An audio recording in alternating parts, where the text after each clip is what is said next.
Senator Cruz, I just I can't thank you enough. We can't. So many here believe in the power of God, and as many here are Christians as well, I suspect.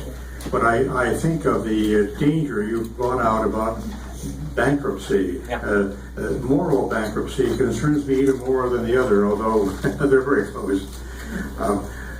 The bankruptcy that we can avoid, it seems to be, best of all, can be brought about through restoring the religious freedoms that we were talking about.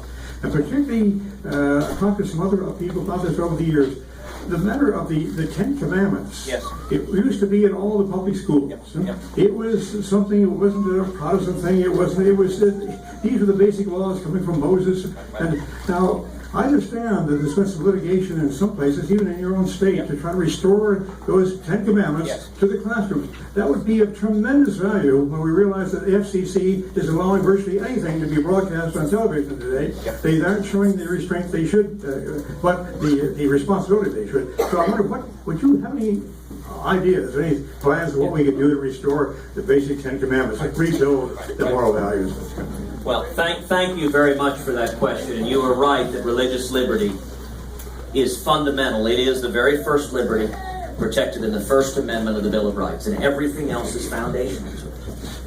I mean, our nation was founded by men and women who were fleeing religious oppression.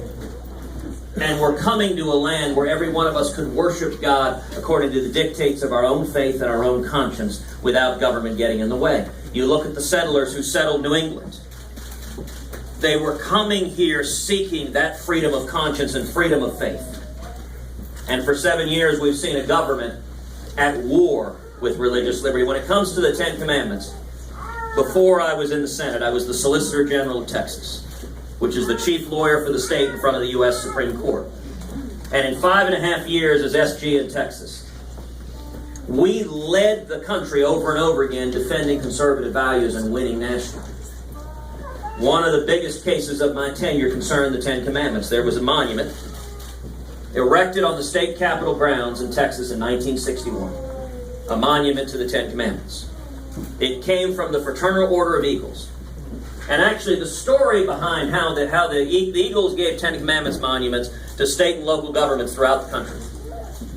And actually they arrived on the specific text of the Ten Commandments. They brought together a committee of Protestants, priests, and rabbis to agree upon a uniform and shared text. I will note, when I was arguing before the Court of Appeals defending the Ten Commandments, one of the judges there said, I mentioned that the text had been agreed upon by a pastor, a priest, and a rabbi.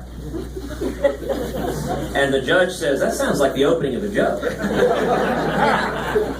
And my response was, yes, but I'm pretty sure no one walked into a bar. Across the country, when the Ten Commandments had been challenged in court over and over again, they had lost.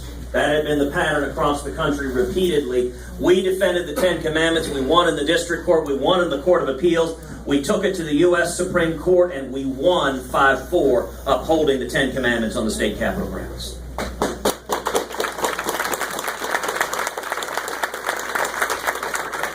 A similar religious liberty example is when I was in private practice.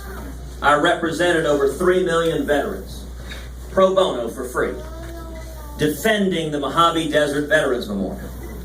This is a lone white Latin cross, was erected over 70 years ago to honor the men and women who had given their lives in World War I. The ACLU filed a lawsuit saying you could not display the image of a cross on public land. And the ACLU won. The federal court ordered the monument taken down. The Court of Appeals ordered the monument taken down. During the litigation, they put a giant sack over the Veterans Memorial with a padlock on it. And I will say one thing, they were right. There is power in the image of the cross. But we went to the U.S. Supreme Court on behalf of 3 million veterans defending the Mojave Desert Veterans Memorial, and we won 5-4.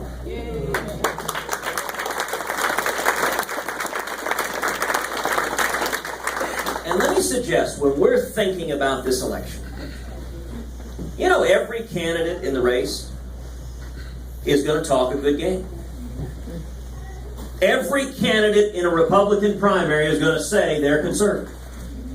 Have you noticed that nobody on that debate stage stands up and says, I'm a squishy establishment moderate, I stand for nothing?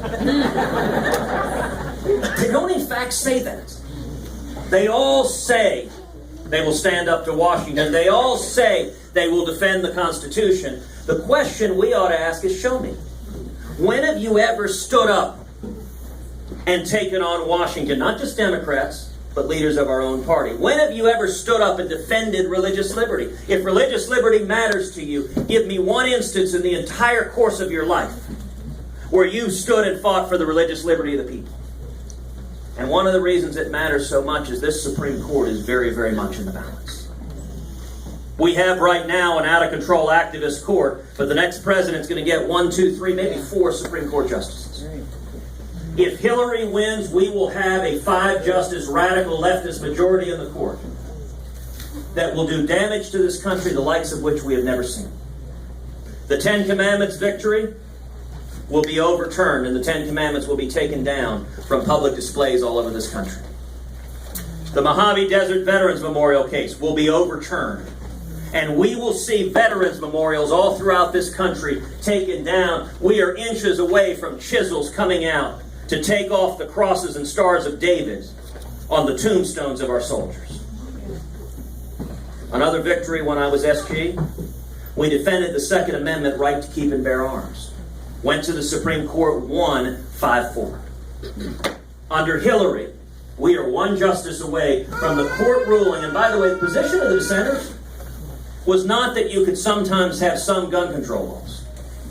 The position of the dissenters, 4 justices, was that the Second Amendment does not protect any individual right whatsoever, that it is only a, quote, collective right of the militia, which is fancy lawyer talk for a non-existent right. And what that would mean if the Supreme Court reversed Heller is that the federal government or any state or local government could make it a crime for any American to possess a firearm. And not a single one of us would have any judicially enforceable right to protect our Second Amendment rights. We're 1 justice away. That's what the stakes are in this election. And I would suggest as we're making this determination, my advice is actually don't listen to the words any of us say. Look to what we've done. Look to our record. As the scriptures say, you shall know them by their fruits. If you want someone who will fight against judicial activism, who will defend the Constitution and freedom with every breath in their body, then look to the records of the candidates and see who in fact has been doing that. All right, last